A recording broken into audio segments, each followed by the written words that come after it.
No.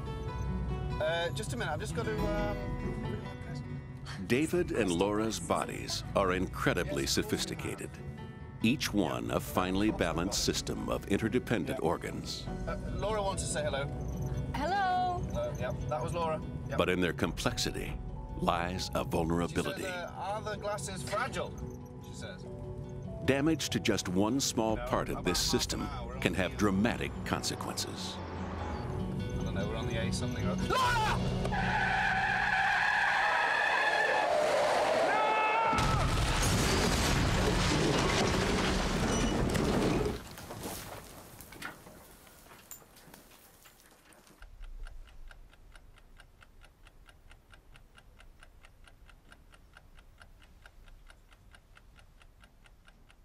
Even during sleep, David is aware of the world around him.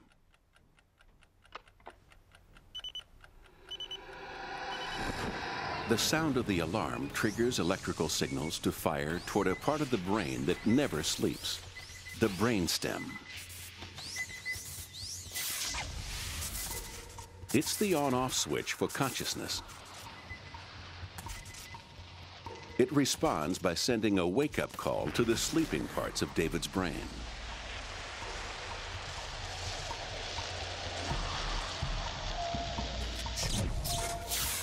A single signal ignites a huge area of the brain into life.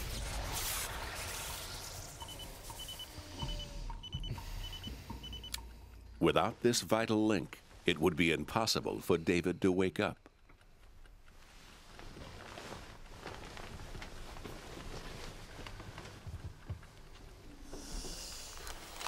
What time is it? It's time to get up. Oh. But I'm so comfy. I know, but it is time to get up. Not yet. Laura and David are their brains. Their thoughts and feelings, everything that makes them who they are, is contained within this single organ. But the brain can't survive in isolation. It's connected to every organ in Laura's body via a highly sophisticated life support system. The bloodstream. Every minute, Laura's blood makes a complete circuit of her body. It gathers oxygen from the lungs and nutrients from organs like the liver. Even minor organs like the spleen played their part filtering out poisons. So pure, nourishing, oxygenated blood can be delivered to her brain. If this supply were to be interrupted for just 3 minutes, Laura would die. You almost done there? Yeah, it's all yours. Oh, David, what am I going to do with this? This looks terrible. You have to iron these inside out. Yeah? Mm-hmm. You sure? I cannot believe I'm going to iron your dress. You're so good. Thank you.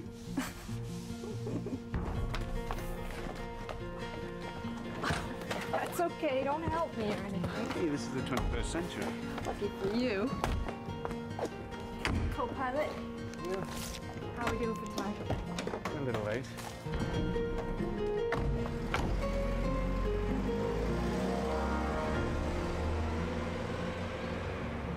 So, who else is going to this wedding? Well, pretty much the same crowd as Simon's mum. The happy couple, obviously. Simon and Stella. Fresh from their honeymoon. Uncle Dave will be there. And he won't be flirting with you this time because he's bringing his lovely new wife.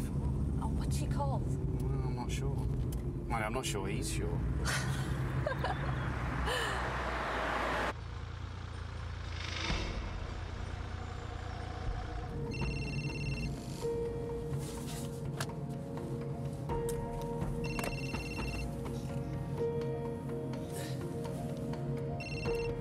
Hi, Mum. Yeah. No. Just a minute. I just got to, Yeah, it's the crystal glasses at the back. Yes, of course, we've got it. Well, Laura wants to say hello. Say hello. Hello. Yep, that was Laura. And she says, are the glasses fragile? About half an hour. We're on the A something.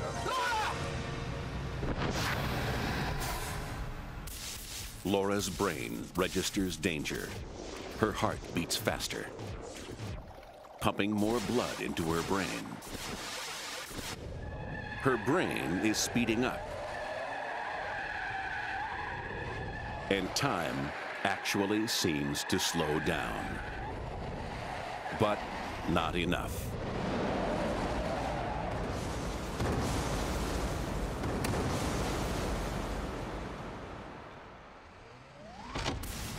On impact, Laura's spleen swings violently out of position, stretching the blood vessels. One ruptures and starts to leak.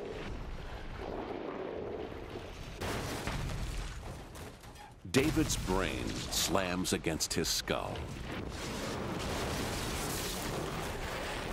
severing connections and disrupting signals all the way down to his brainstem. His conscious brain is switched off.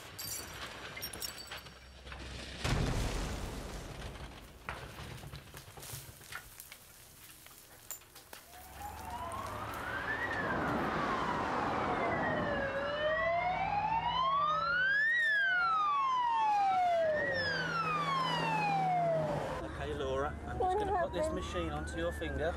Is David okay? I'm just going to check your blood pressure. Don't worry, everything's okay. Is he badly hurt? Let me just check your blood pressure. Where's David? David's okay. He's in the other ambulance. 2-6 control over. 2-6 en route hospital. 1 male unconscious, serious head injury, time critical, approximate 35. David's condition is serious. He is still unconscious. Parts of his brain lie in shattered ruins. The only reason he's alive is because the reflex centers of his brain that control his breathing and heartbeat survived the crash.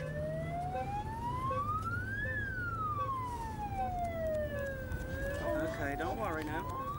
Laura is in better shape. Her body is already at work repairing itself. The blood from the ruptured vessel feeding her spleen is congealing to form a clot, sealing the tear and stemming the flow of blood.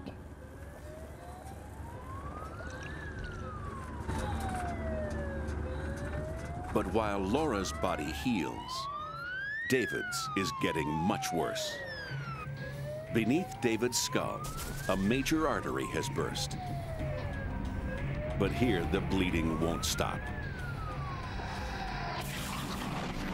Fresh blood is flowing from the damaged artery with such force that the congealing clot is simply pushed out of the way. It squeezes David's brain, crushing the area responsible for his vital reflexes. His breathing falters.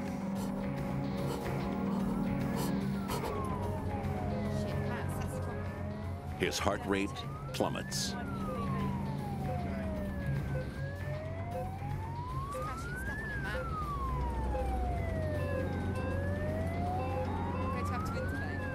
And unless the pressure can be relieved, and soon, the brain cells keeping him alive will die. This is David. It's the front seat passenger in RTA. He's been unconscious Hello, ever since I've David. been with him and apneic for the last 5 minutes. David? GCS of 6. Blood pressure is 180/90. He has a pulse rate of 50. 300 mils of saline gone in. He's now at hypo rate. I'm Dr. Jones. Can you tell me your name? Laura. Laura, okay. What's the story? Laura's a driver in a low velocity David? Where is We're David? going to take good care of you, Laura, okay? Okay. My count. 1, 2, 3. The doctors don't know why David's vital signs are plummeting. And they haven't got much time to find out. Stop bagging him. Let's see how he's doing. With a pulse of 55. David is still bleeding.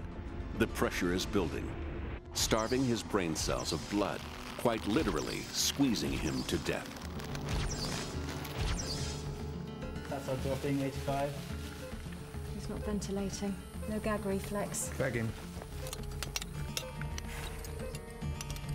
His breathing has stopped. Get an anaesthetist. Bilateral air entry. No obvious blood loss. Pulse 55, good volume. There's no damage to his windpipe or lungs, but there is one vital clue. The pressure on his brain is crushing the nerves of his left eye, making his pupil dilate. Left pupil's up. Where's that anaesthetist? Suddenly, the stakes are higher. No time. Clear theatre. Get a neurosurgeon now.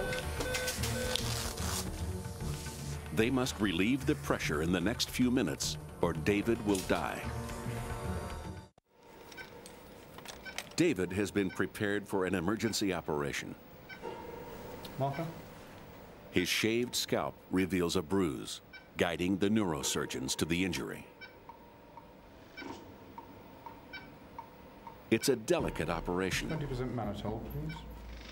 The doctors need to buy themselves more time. Mannitol going in.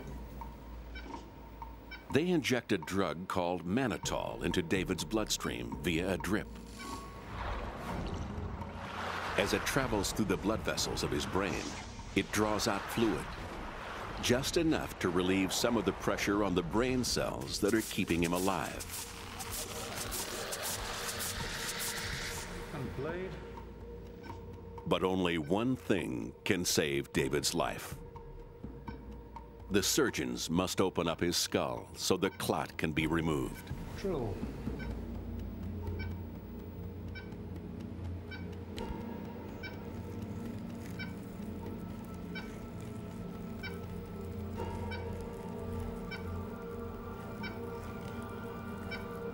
Right, Laura, let's just get you up for a second. Doctor's going to listen to your chest. Thank you. If you could just breathe in and out for me, please, Laura. Okay, and again. Laura's life does not seem to be in any immediate danger. Thank you. When can I see David? Soon, don't worry. Just put the blood down. Easy, down inside. Easy now. There you go. Where is he? I'll find out for you. Don't worry. Let's look after you for the moment. Just gotta look at your tummy. And if her injuries are not too serious, the doctors will let her body repair itself. Any pain? Just a little. Let's just have a listen. The pain Laura feels is actually part of her body's healing process. Within the protective membrane which encases the spleen, blood vessels are bringing fluids designed to heal Laura's injuries. As they seep out, they cause the damaged area to swell, triggering pain receptors. The dull ache which Laura feels is a message from her body No, I don't have any family here. telling her to lie down and give her injuries the time they need to repair. Thank you, Laura. Let's get her prepped for X-ray. Laura, Chloe's going to get you ready for X-ray, and I'll check in on you later. Okay? Don't worry. Darling.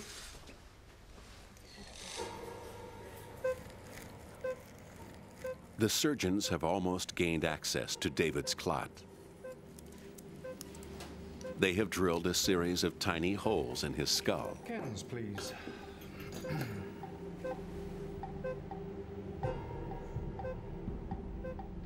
Now, the bone between the holes is broken away, Nibbler. opening up a 2-inch gap.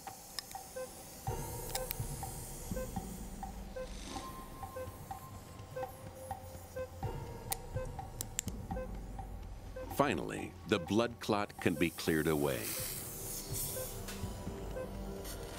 The pressure is instantly relieved, and blood flows back to his suffocating brain cells. The rupture is heat sealed.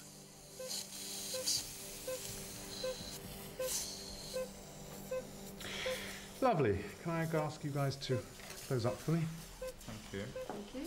The immediate threat to David's life is over.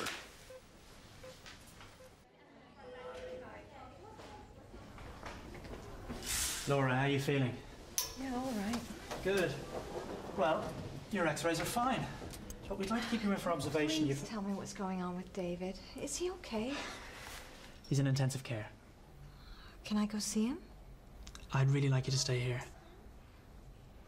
Look, I'm not going anywhere. I'm just going to be with David. Okay. But if there's any change at all, any pain at all, you've got to come straight back, okay? Yeah, okay. I'll let you get dressed. Laura feels okay, but she has to take it easy. Sudden movements could undo her body's delicate repairs.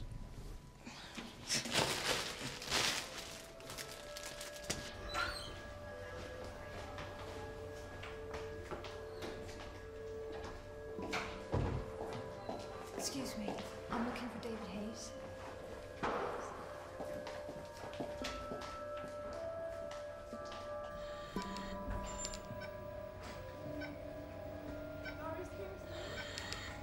Laura. They've sedated him. The doctor said the operation went really well. He's going to be fine.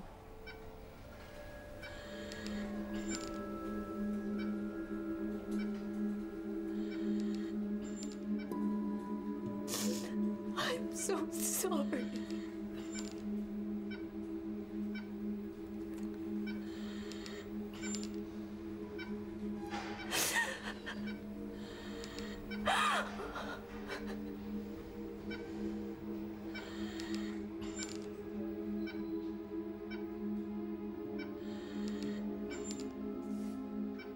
David's condition remains critical.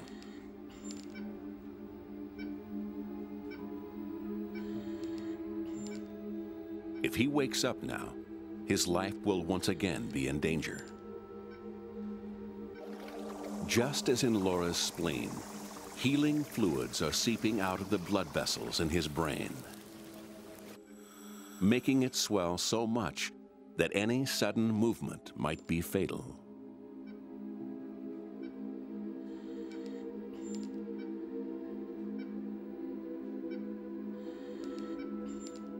David is kept on a sedative drip to make sure he stays unconscious until the doctors are certain that the danger is over.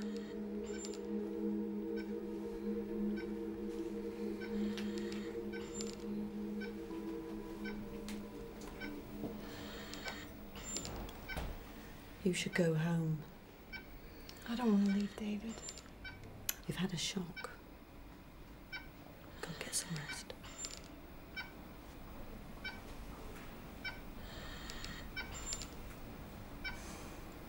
I guess you're right.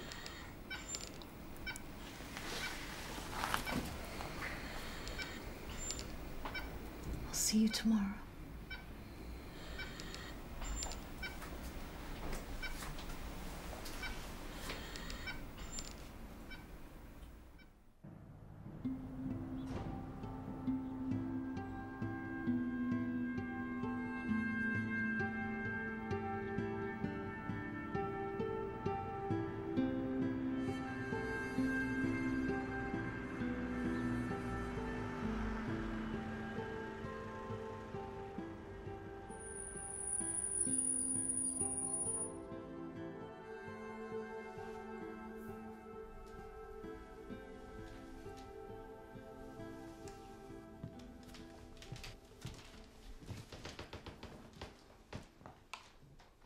Laura is about to put her life in danger. A sudden movement breaks the clot sealing her blood vessel. Once more, blood pours into the membrane around her spleen. If this keeps happening, blood will continue to build up until the membrane is stretched to the breaking point.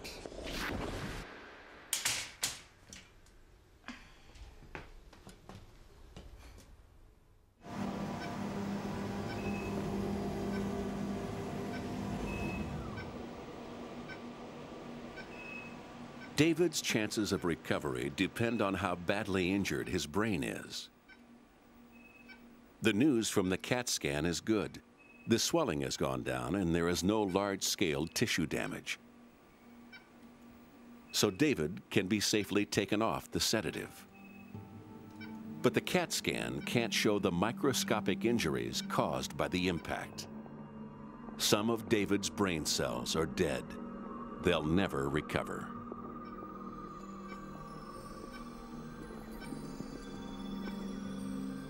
The full extent of these injuries won't emerge until David regains consciousness.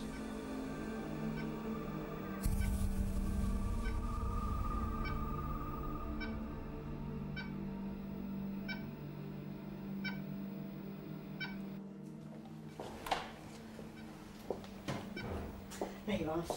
Thanks. It's only instant, I'm afraid. That's okay. But now the sedative is wearing off. I think they had to shave his head. He's gonna hate that. Yes.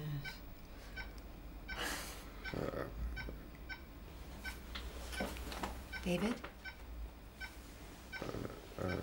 David?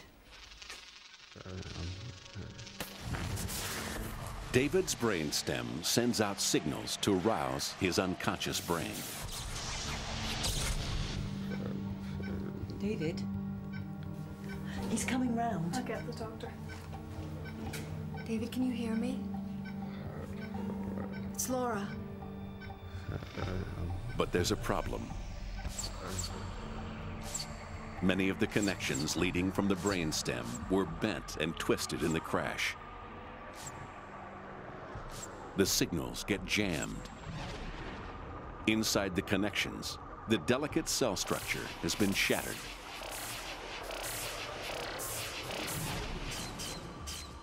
Because these signals can't get through, most of David's brain remains switched off. David? Sweetheart. David, can you hear me? David? I'm afraid I'll need to ask you to leave the room while I examine him. David, can you open your eyes? Can you open your eyes, David? The doctor tests David's responses to simple stimuli, commands, light, and pain, to quickly assess which parts of his brain are working and which are not. Next.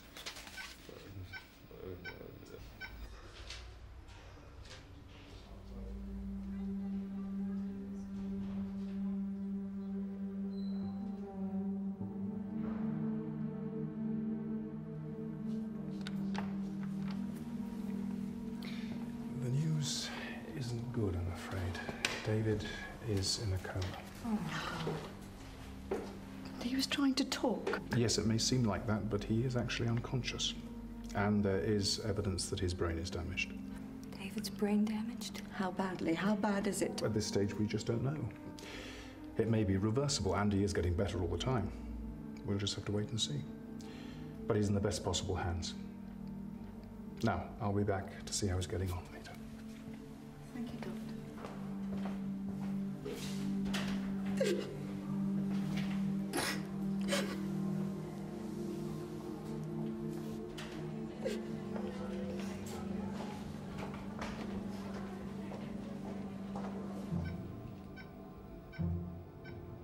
Coma is rarely a state of total vegetation.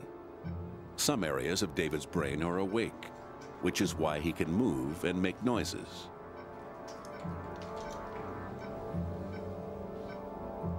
But that's about all. There's nothing else the doctors can do.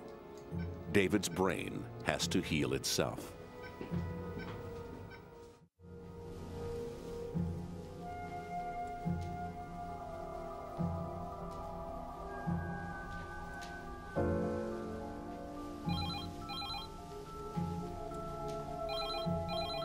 Hi, David and Laura aren't in at the moment, but please leave a message and we'll call you back. Hi, it's Mark. Listen, give us a call on the mobile. I'm in town at the moment. We could go in for a couple of drinks. See you soon. Bye-bye.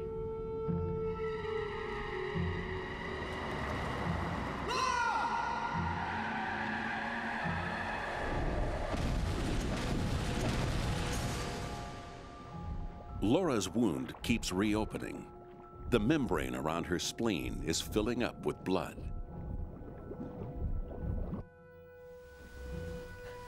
She feels nothing but a dull ache in her side.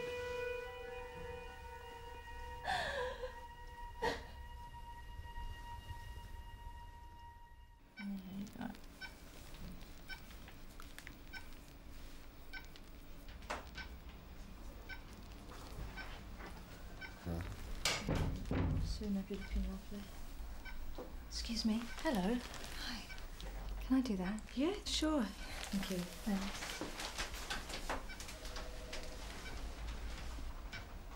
Hey, sweetheart. How you doing today? I'll let you in on a little secret.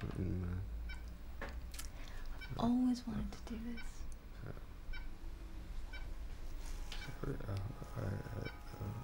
Deep within David's brain, the process of straightening the twisted connections has begun.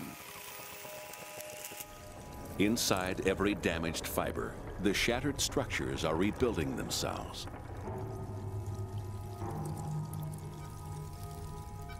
But this process takes time.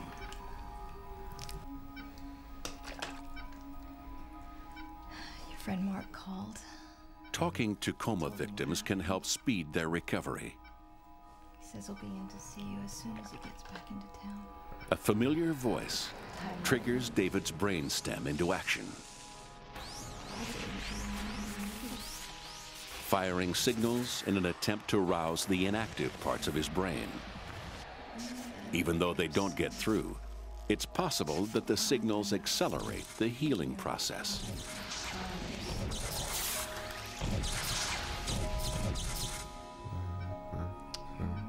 I think you are done. Not bad for a beginner.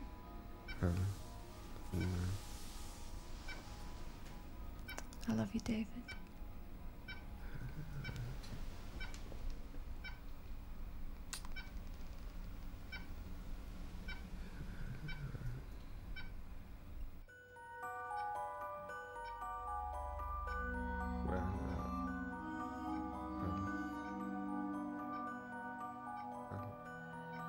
It's 8 days since the accident. Finally, David's brainstem is about to make contact with the rest of his brain. The nerve fibers carrying the signals have successfully repaired themselves. Circuits are ignited deep in his unconscious brain.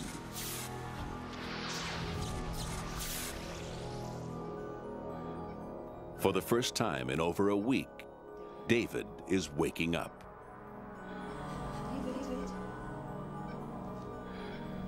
David!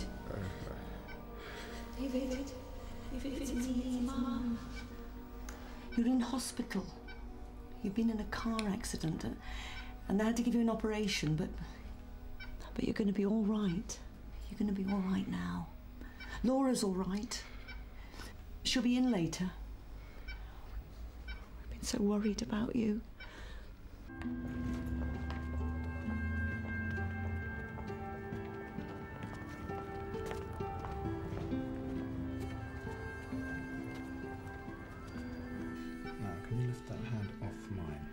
No, just that. Leave the It's only now that David's conscious that the full extent of the damage to his brain is revealed. Now, push against my hand. He's having trouble moving his right arm. That one? Little bit on that. Can you feel these? You feel the thumb? And there is another, less visible problem. Can you push these fingers? Oh my God, David, sweetheart, you're awake. Who are you? David, this is Laura.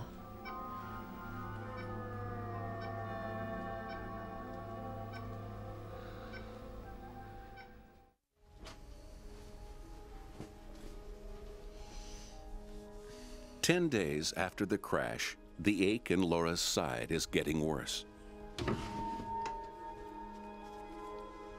but she doesn't realize the danger this pain represents.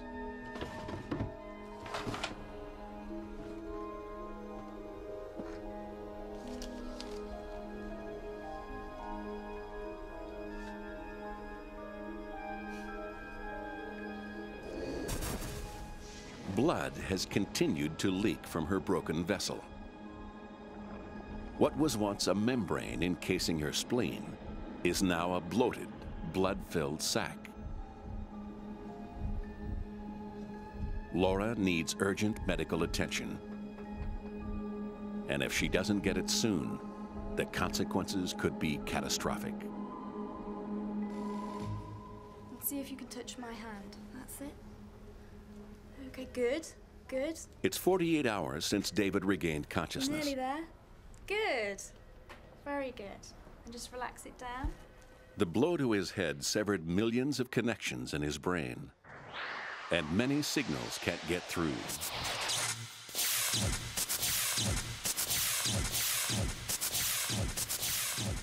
As a result, he has lost the use of his right hand. Feeling no pain at all? No, there's no pain.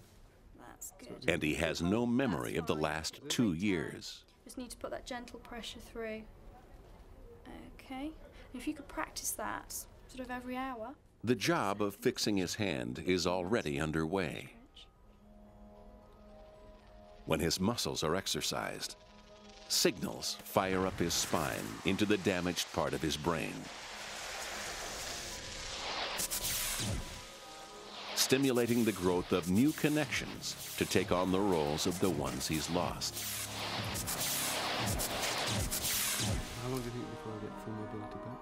It's difficult to say. David's brain is rewiring itself to regain control of his hand.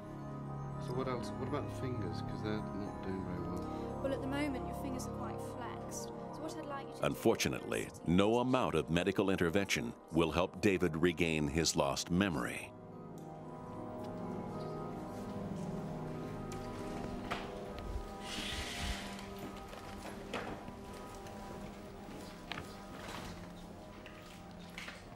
The 18 months he's known Laura are a total blank to him. Hi, David. Hi. Do you mind if I sit down? Sorry. How are you doing today? Good. I was going through some things and found these. Thought they might help you a bit. Do you remember this? We found this beautiful place by the river. Unlike physical skills, memories don't exist in any one place in the brain. No one knows exactly where they are stored, but every connection in the brain may be involved in some way. So a break to any one can mean loss of a whole range of memories.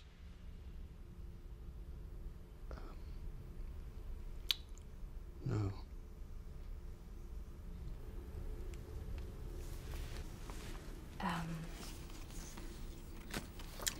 This one. I know those two. Simon and Stella. That's right. Older memories, such as the face of a lifelong friend, are imprinted in strong, well-established circuits. But newer memories, such as recent events, are less well stored. They are more vulnerable to loss and harder to recall. Do you remember that day?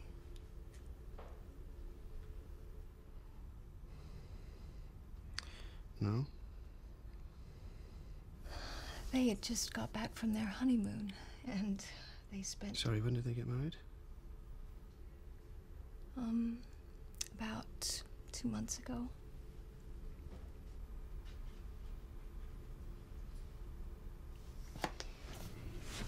It's all right. Listen, I'm not showing you that one, but this one will make you smile.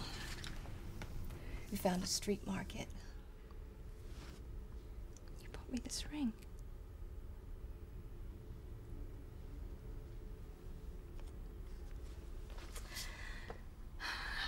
This one. Actually, I don't think I can look at it anymore. Okay. Sorry. Why don't I just leave them with you, and you can look at them when you feel like it. Hello. I'm just going. I'll see you later.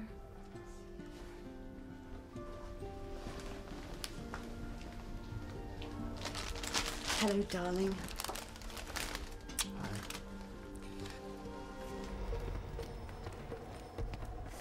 Laura is on the brink of disaster. Her blood-filled sac is now stretched to the breaking point.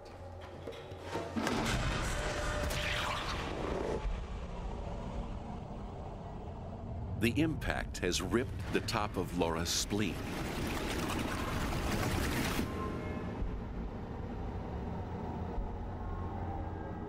All she feels is a stab of pain. But a massive trauma has just been unleashed in her body.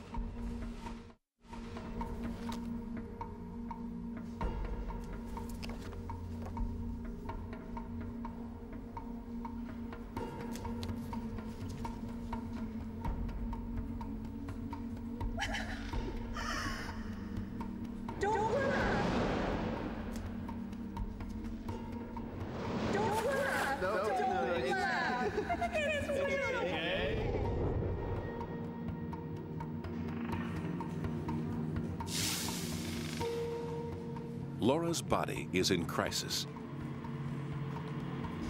A third of her blood supply has poured into her belly. In an effort to get more blood to her brain, her heart beats faster. But the faster it beats, the faster blood pumps out of her shattered spleen.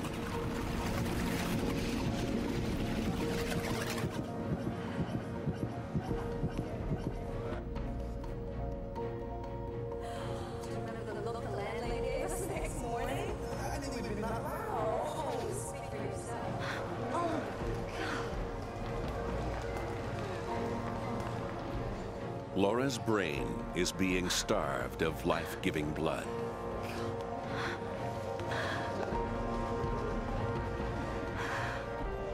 In a last effort to keep her alive, her brainstem acts. It starts to shut down every part of her brain not vital to survival.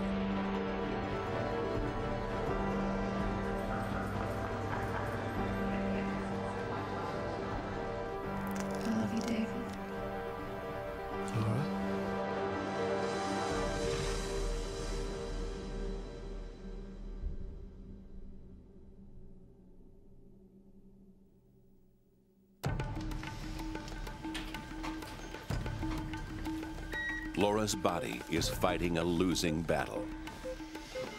Where's the blood loss? If the source of her hemorrhage cannot be found and stopped in the next few minutes, Laura will die. Let's get a surgical team down here, get some lines up, FBC, group and cross match. All the blood her body can spare is being diverted to the reflex centers of her brain. But there is barely enough to keep the cells going. Every drop of blood lost into her belly loosens Laura's grip on life a little more. Blood pressure 90/60. This is the woman from the car crash last week. Didn't anything show up on her ultrasound? We didn't do one. She seemed fine. Blood pressure 80/40. We'll have to get her open. Let's get her to theatre now.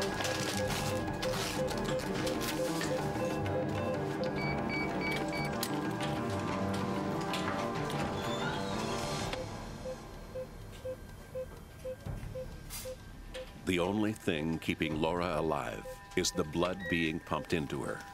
Okay, we're ready to go. Thanks very much.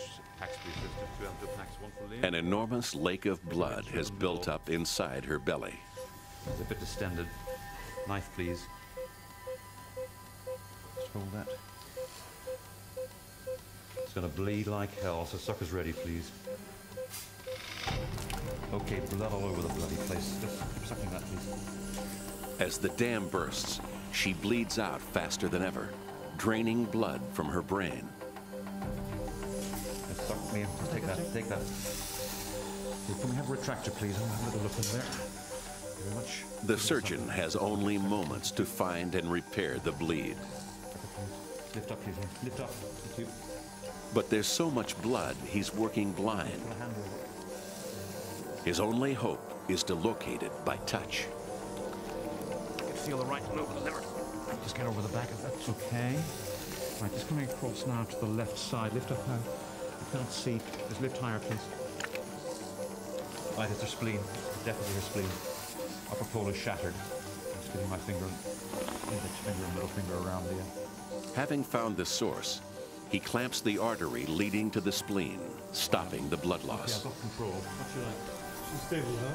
Okay. Within seconds, blood starts to flow back to Laura's brain.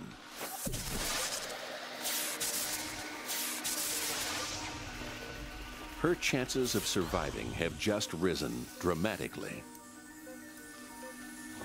Now the surgeon has time to get a good look at her damaged spleen. Losing her spleen would weaken Laura's immune system Preserve some of the spleen. and mean taking antibiotics for the rest of her life. I think we can probably preserve about 60% of this. But trying to repair it is a riskier operation that might not seal the wound. Across the hilum. Again, soft tap across the undamaged bit. Okay.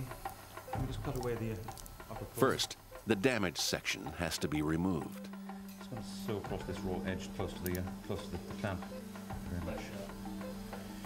Okay. Stay there. The remainder is sewn up. A mosquito or something, a small artery force, just something on the end. Just hold that. I need you to follow me, please, Ian. Okay.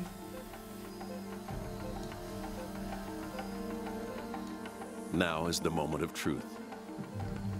Take the subfield clamp off.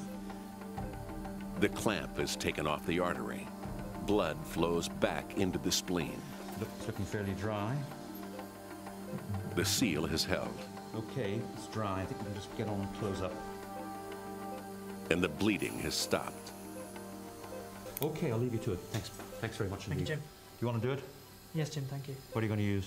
Loop nylon. Happy with that. Okay. Thanks very much indeed. See you later. Thank you, Jim.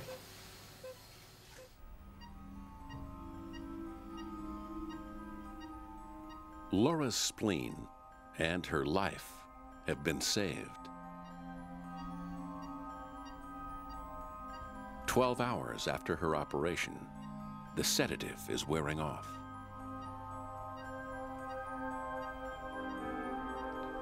Laura? Laura? Shh, it's okay. You collapsed. They saved your life. David. Yeah. Remember me? You all right? Yeah.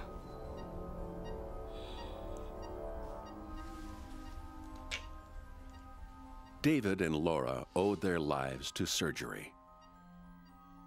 But without their body's ability to prolong life to the very last, the doctor's efforts would have been in vain. And ultimately, it is the body's remarkable capacity to heal that will allow their full recovery.